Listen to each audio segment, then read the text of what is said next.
Hello, eighth grade. Let's go ahead and jump in today to lesson 6. We're going to analyze purpose, point of view, and structure. Before we get started, let's go ahead and do our entrance ticket for today.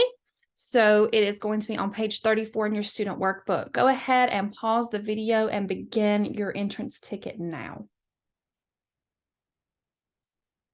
All right, guys, if you've not had time to talk about your entrance ticket aloud as a class, I'd love for you to pause the video and go ahead and do that now. Okay, guys, so today was good practice for you. These types of questions are what you're going to see on the end of grade. So let's look at the one multiple choice question we had today.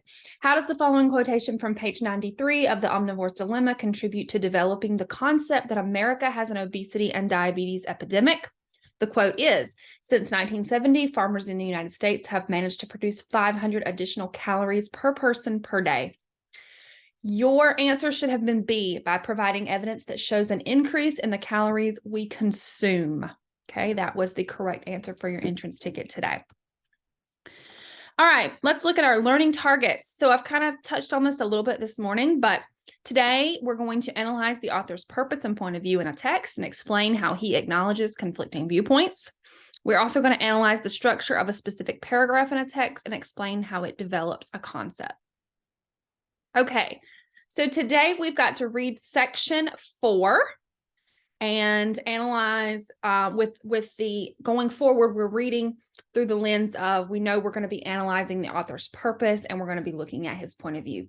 So in lesson 6, which is where we are today, section 4 is going to consist of this reading right here. Okay, so in this kind of sea green box, you're going to see the portions that you need to read. So I'm going to ask that you go ahead and pause the video and read these however you want, whether that is with a partner or individually or as a class. These are pretty short sections. So go ahead and pause the video and start your reading now. All right, guys. So now that you're finished with your reading, I need you to go ahead and write the gist of this section. So out of all of these pages combined, what were they mostly about? 20 words or less. Please go ahead and pause the video and do that now. Okay, guys, so there are a couple vocab words that I would like you to take note of. And so I'm going to tell you what page they're on, and I want you to go in and look them up. So I would like you to take note of the word flavonoid on page 89. I would also like you to take note of the word epidemic on page 93. I would also like you to take note of ethanol, also on page 93. Another word, gluttons, on page 96. And gorge on page 98. So please go ahead and pause the video and look up those words and define them for me now.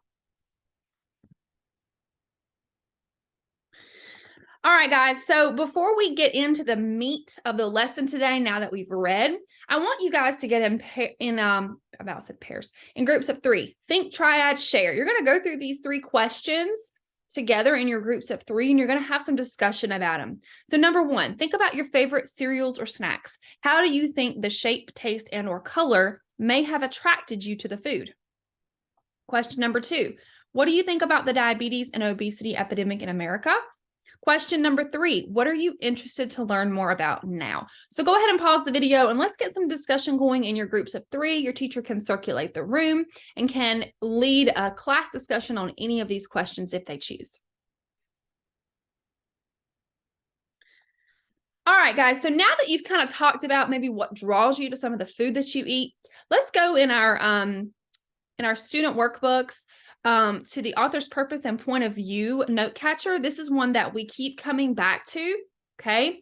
And today we're going to enter a new section on there. So we're going to enter section 4, page 89. I need you to reread paragraph 2 on page 89, and you're going to fill this out based on that rereading. So let's go ahead and do that now. You guys can work through this independently or as a class, however your teacher chooses. Go ahead and pause the video and begin doing this now.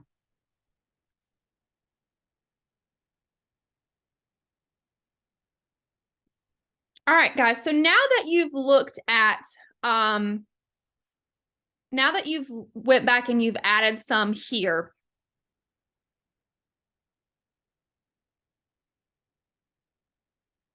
I'm making sure that I'm keeping pace. Sorry, guys. Okay. All right. So now that we went back, we reread 89. We're going to do the same thing, but this time we're going to kind of jigsaw this a little bit.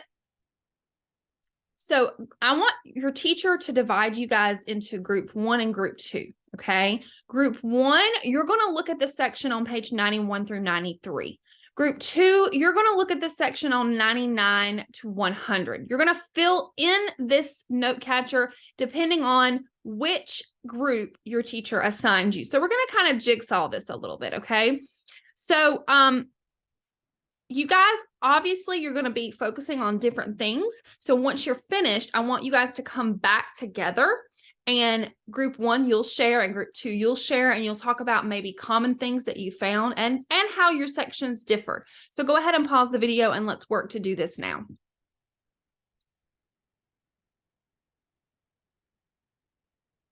All right, guys. So one more thing I want you to do before we move forward and we start talking about paragraph structure. Go back to page 89. I want you guys to reread the paragraphs 2 and 3, beginning with companies can also try. I want you to have a discussion as a class. What is the conflicting viewpoint that is addressed in this section? Okay. And how does the author respond to that conflicting viewpoint? All right. So go ahead and pause the video and do that now.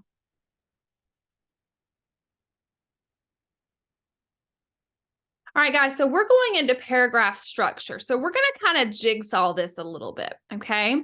So we're going to work in groups to analyze a particular paragraph from our readings that we did in work time A, so the section that we read today.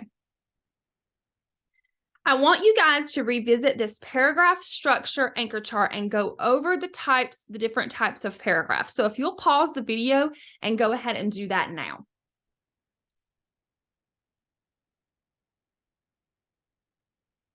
All right, guys, so now that you've had an opportunity to talk about the different kind of paragraphs, remember we have compare and contrast paragraph, we have descriptive paragraph, we have narrative paragraph, and we have expository or explanatory paragraphs. Let's go ahead and do a little jigsaw, okay? So your teacher is going to give you guys a group. So you're either going to be group A, group B, or group C, okay? And there are paragraphs that align with those, okay? So group A, you'll be looking at paragraph 1, group B, you'll be looking at paragraph 2, and group C, you'll be looking at paragraph 3. Okay. You're going to use the questions right here. Hang on.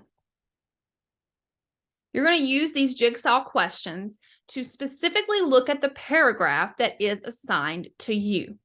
So you'll be answering, what type of paragraph structure does the author use? What is the key concept of this paragraph? Highlight or underline a sentence that develops the key concept. And how does the quotation sentence contribute to developing the key concept? Lastly, why does the author include this paragraph, and what role does it play in the author's overall purpose? Okay.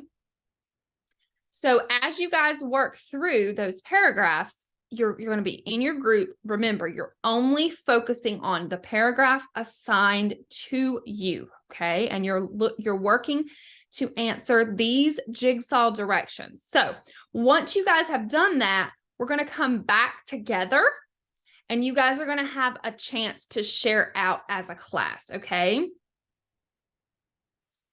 All right, so go ahead and pause the video. Your teacher's going to go ahead and split you off into group A, group B, and group C, and you'll be assigned a specific paragraph in the book from our reading. And then you guys can begin working on your jigsaw direction questions. All right, pause the video and let's start working on that now.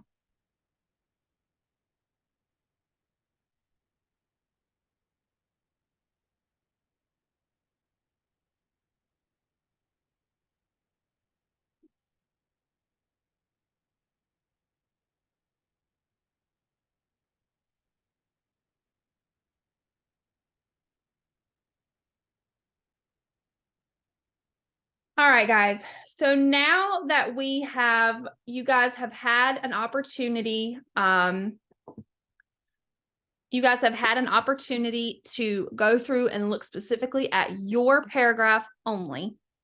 I'm going to ask that you guys do a whole class share. Okay. So group A, you're going to talk about your paragraph. Group B, you'll talk about yours. And group C, you'll talk about yours. Remember, when we share our work, we should use loud and proud voices. We should say words clearly so others can understand, and we should use complete sentences. I'm going to go ahead and sign off here and let you guys continue your whole class share, but I'll see you guys again very soon.